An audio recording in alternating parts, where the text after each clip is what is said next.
कल्पना कीजिए, स्वर्ग का राजा स्वयं आपका नाम पुकार रहा है। भोज तैयार हो चुका है, दरवाजे खुले हैं, पर कुछ लोग इस निमंत्रण में जीवन देख नहीं पाए। कुछ ने दूतों को मार डाला और एक व्यक्ति जो भीतर तक आ गया, सिर्फ एक गलती के कारण अंधकार में फेंक दिया गया।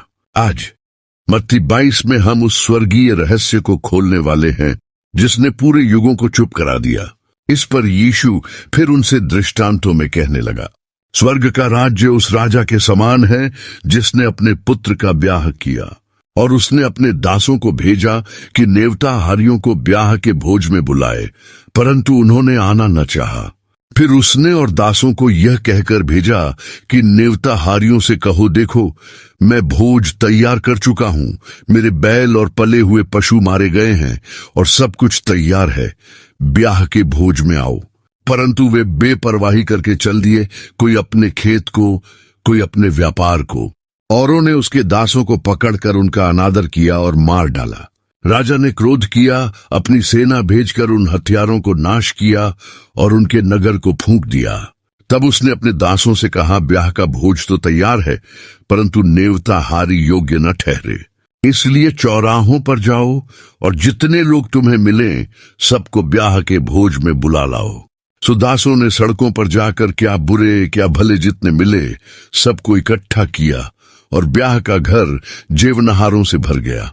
जब राजा जेवनहारों को देखने भीतर आया तो उसने वहां एक मनुष्य को देखा जो ब्याह का वस्त्र नहीं पहने था। उसने उससे पूछा, हे मित्र, तू ब्याह का वस्त्र पहने बिना यहाँ क्यों आ गया?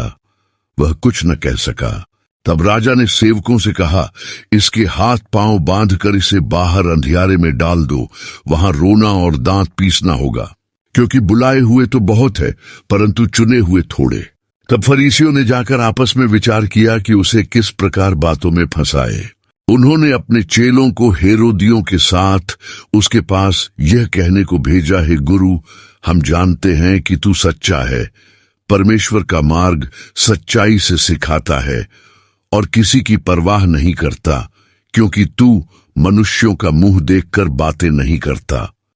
इसलिए हमें बता, तू क्या समझता है, कैसर को कर देना उचित है या नहीं? यीशु ने उनकी दुष्टता जानकर कहा, हे कपटियों, मुझे क्यों परखते हो? घर का सिक्का मुझे दिखाओ। तब वे उसके पास एक दीनार ले आए। उसने उनसे पूछा, यह मूर्ति और नाम किसका है? उन्होंने कहा, कैसर का। तब यीशु ने उनसे कहा, जो कैसर का है वह कैसर को, और जो परमेश्वर का है वह परमेश्वर को दो। यह सुनकर वे आश्चर्य में पड़ गए और उसे छोड़कर चले गए। उसी दिन सदूकी, जो कहते हैं कि मरे हुओं का पुनरुत्थान है ही नहीं, उसके पास आए और उससे पूछा, हे गुरु, मूसा ने कहा था कि यदि कोई बिना संतान मर जाए तो उसका भाई उसकी पत्नी को ब्याह करके अपने भाई के लिए वंश उत्पन्न करे। हमारे यहाँ 7 भाई थे। पहले ने ब्याह किया और संतान न होने पर अपनी पत्नी को अपने भाई के लिए छोड़ गया। इसी प्रकार दूसरे, तीसरे और 7 ने किया। सबके बाद वह स्त्री भी मर गई। तो पुनरुत्थान में वह 7 में से किसकी पत्नी होगी, क्योंकि वह सबकी पत्नी रह चुकी थी? यीशु ने उत्तर दिया, तुम पवित्र शास्त्र और परमेश्वर की सामर्थ को नहीं जानते, इसलिए भूल में पड़े हो। क्योंकि पुनरुत्थान में न तो ब्याह होगा न विवाह, पर वे स्वर्ग में परमेश्वर के दूतों के समान होंगे। और मरे हुओं के जी उठने के विषय में क्या तुमने वह वचन नहीं पढ़ा जो परमेश्वर ने कहा, मैं इब्राहिम का परमेश्वर, इसहाक का परमेश्वर और याकूब का परमेश्वर हूं। वह मृतकों का नहीं, जीवितों का परमेश्वर है। यह सुनकर लोग उसके उपदेश से चकित हुए। जब फरीसियों ने सुना कि उसने सदूकियों का मुंह बंद कर दिया तो वे इकट्ठे हुए, और उनमें से एक व्यवस्थापक ने उसे परखने के लिए पूछा, हे गुरु, व्यवस्था में कौन सी आज्ञा बड़ी है? यीशु ने कहा, तू परमेश्वर अपने प्रभु से अपने सारे मन, अपनी सारी आत्मा और अपनी सारी बुद्धि के साथ प्रेम रख।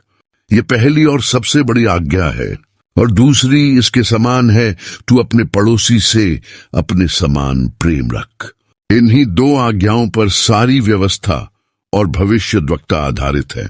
जब फरीसी इकट्ठे थे तो यीशु ने उनसे पूछा, मसीह के विषय में तुम क्या समझते हो? वह किसका संतान है? उन्होंने कहा, दाऊद का। यीशु ने कहा, तो फिर दाऊद आत्मा में उसे प्रभु क्यों कहता है?